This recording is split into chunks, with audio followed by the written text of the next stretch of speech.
Kita boleh berbeza pendapat, tapi jangan menjatuhkan hukuman dan juga jangan menyinggung juga perasaan rakan-rakan kita di Indonesia yang berusaha untuk menjalin hubungan yang sangat baik dan akrab di antara dua negara. Terima kasih. Wah, itu tadi pernyataan dari PM Malaysia Anwar Ibrahim. Kita boleh berbeda pendapat, tetapi jangan sampai singgung Indonesia. Itu yang beliau katakan di depan rapat parlemen seperti itu, Positive People. Nah, kita tahu ya bahwa kayaknya ini terkait perbatasan antara Indonesia dan Malaysia ini yang baru-baru ini diputuskan seperti itu. Nah, ini rupanya masih ramai dibahas di Malaysia. Kalau di Indonesia sepertinya udah kalem, udah kayaknya nggak begitu dibahas kembali seperti itu. Karena kemarin gitu ya, karena kemarin kita lihat malah justru rakyat Indonesia minta diklaim sekalian oleh Malaysia. Bisa perbatasannya bisa geser nggak sih sampai menuju Cianjur, sampai Tangerang seperti itu. Tapi di Malaysia ini justru masih menjadi pembahasan sampai Perdana Menteri Malaysia ini Anwar Ibrahim menjawab semua itu gitu. Kalau gue lihat video sidangnya,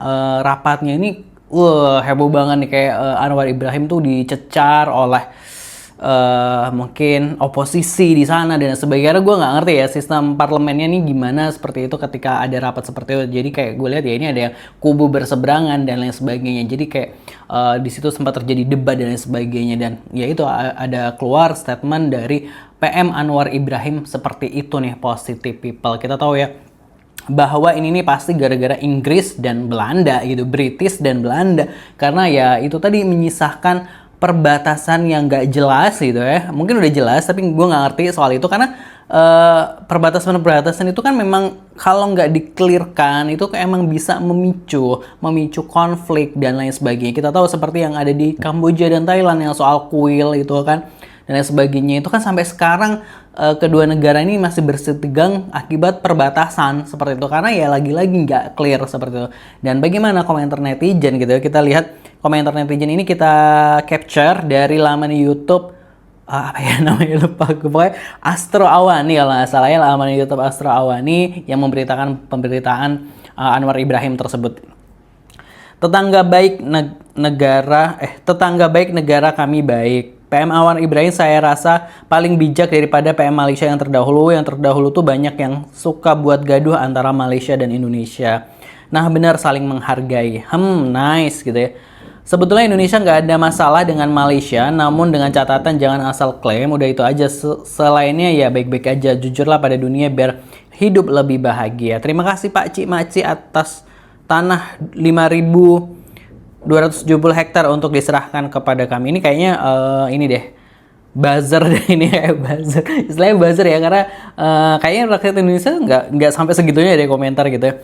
Konflik tidak ada artinya, mari satukan Nusantara, Indonesia dan Malaysia tetap rukun dan akur. Saya setuju dengan ungkapan Pak Anwar Ibrahim. Wilayah itu berada di wilayah dalam sengketa selama berpuluh tahun dirundingkan dan akhirnya didapati kesepakatan. Sudah sepakat ya sudah, semua saling menghormati dan menjaga hasil kesepakatan bersama, damai bisa membangun kelak daerah itu akan berkembang lebih baik gitu.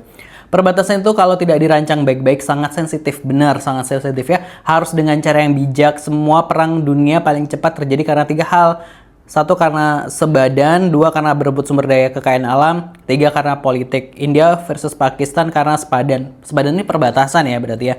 Thailand dan Kamboja karena perbatasan. Rusia dan Ukraina politik dan perbatasan. Amerika karena sumber daya alam. Negara-negara Timur Tengah karena politik. Nah itu tadi ya udah diingatkan oleh netizen. Nah ini pemberitaannya, boleh berbeza pendapat namun jangan singgung perasaan Indonesia. Itu pemberitaan yang kita kutip dari Astro Awani. Nah ini komentar-komentar netizen dari situ. Nah ini tadi kan diingatkan sama netizen bahwa konflik-konflik itu terjadi ya biasanya terkait dengan konflik perbatasan dan lain sebagainya, itu kerap banget terjadi gitu ya. Dan adanya Indonesia dan Malaysia ini mau berunding untuk menentukan perbatasannya ini ya tentu patut diacungi jempol tanpa adanya kekerasan politik atau peperangan atau perpecahan dan lain sebagainya, dengan duduk bareng terus ditentukan dan kedua negara balik lagi ke perbatasan zaman dulu ini seperti apa, ditelusuri dan lain sebagainya, balik lagi ke sejarah dan akhirnya mau saling mengalah, mau saling memahami, ya itu adalah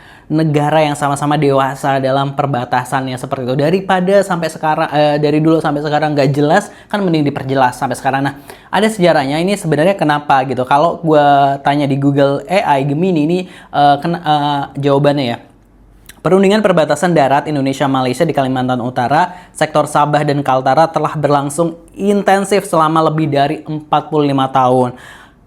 Dengan percepatan signifikan sejak era Presiden Joko Widodo dan komitmen kuat pada 8 Juni 2023, tujuannya adalah menyelesaikan Outstanding Boundary Problems atau OBP, menetapkan batas negara yang definitif, dan menegakkan kedaulatan berdasarkan hukum internasional. Detail perundingan perbatasan sejarah dasarnya merujuk pada konvensi kolonial pada 1891, 1915, dan 1928. Wah, itu zaman British dan Belanda gitu ya. Namun proses perundingan modern untuk batas darat telah berjalan puluhan tahun. Kesepakatan penting untuk mempercepat penyelesaian di sektor Kaltara dicapai saat kunjungan Jokowi ke Malaysia pada 8 Juni 2023. Tujuan utama adalah kepastian hukum, menetapkan garis perbatasan darat yang jelas guna mencegah sengketa di masa depan, menutup celah klaim wilayah, dan mencegah pelanggaran perbatasan atau patroli bersama. Pengelolaan wilayah, penyelesaian OBP misalnya dinunukan memungkinkan pengembangan ekonomi dan sosial yang lebih baik di perbatasan. Proses ini melibatkan survei bersama dan pengukuran teknis yang komprehensif, melibatkan delegasi dari Indonesia dan Malaysia, termasuk perwakilan dari Sabah.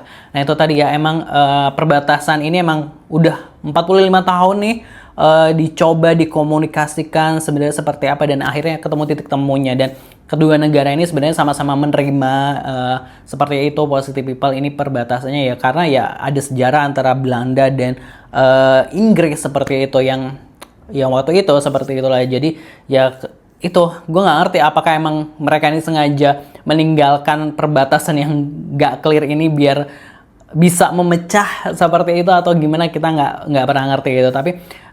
Tapi kita patut acungi jempol dengan kedua negara ini mau duduk bareng menyelesaikan konflik perbatasan dengan berunding, itu udah luar biasa banget. Nah, gue juga melihat ya perbedaan dari respon warga negara Indonesia gitu ya. Kalau waktu kita sempat bersih tegang soal Ambalat seperti itu, positive people, gue di tahun-tahun berapa ya itu berasa banget seperti itu ya. Tapi ketika sekarang, ketika ada terkait perbatasan ini udah disahkan, kayak rakyat Indonesia udah kayak ya udah menerima gitu. Kayaknya rakyat Indonesia nggak begitu reaktif ketika perbatasan ini udah di-clearkan seperti itu. Jadi kayak lebih kalem gitu ya. Malah justru rakyat Indonesia ini banyak yang minta, aduh perbatasannya sampai Cianjur, perbatasannya sampai Tangerang, sampai Riau misalnya kayak gitu. Justru malah mereka minta perbatasannya digeser, perbatasan Malaysia ini minta digeser sampai ke daerahnya masing-masing agar bisa masuk wilayah Malaysia seperti itu. Karena gue lihat headline pemberitaan yang di media sosial itu kan kayak wilayah Indonesia, headline-nya kan agak memancing ya, kayak wilayah 3 desa di Indonesia dicaplok Malaysia gitu kan. Kalau nggak salah ini headline berita yang mencoba memantik gitu ya di sosial media seperti itu, kayak gue baca-baca gitu. Tapi malah justru netizennya itu malah kayak amalan apa yang dilakukan oleh warga desa itu justru malah menjadi humor, malah justru pengen mereka ini ikut diklaim juga netizennya. Jadi berbeda dengan mungkin tahun 2000-an di mana ketika ada atensi antara Indonesia dan Malaysia ini, kedua negara netizen Indonesia ini agak sensitif, tapi sekarang ini kayak lebih kalem seperti, malah justru klaim saya dong gitu. Begitulah gitu kan. Ya itu tadi, kalau menurut positive people gimana pendapatnya? Pokoknya ini ketika dua negara mau duduk bareng ini menurut gue ini udah oke banget sih. Kalau menurut positive people gimana pendapatnya? Tulis di kolom komentar, jangan lupa subscribe. Nah, kita nggak komentari terkait dengan politik yang terjadi di Malaysia ya, tapi ini terkait hasil dari apa perundingan antara Indonesia dan Malaysia yang kedua-duanya ini sama-sama mau duduk bareng. Terus di kolom komentar kita pengen dengar sekali lagi, jangan lupa subscribe. Terima kasih, wassalamualaikum.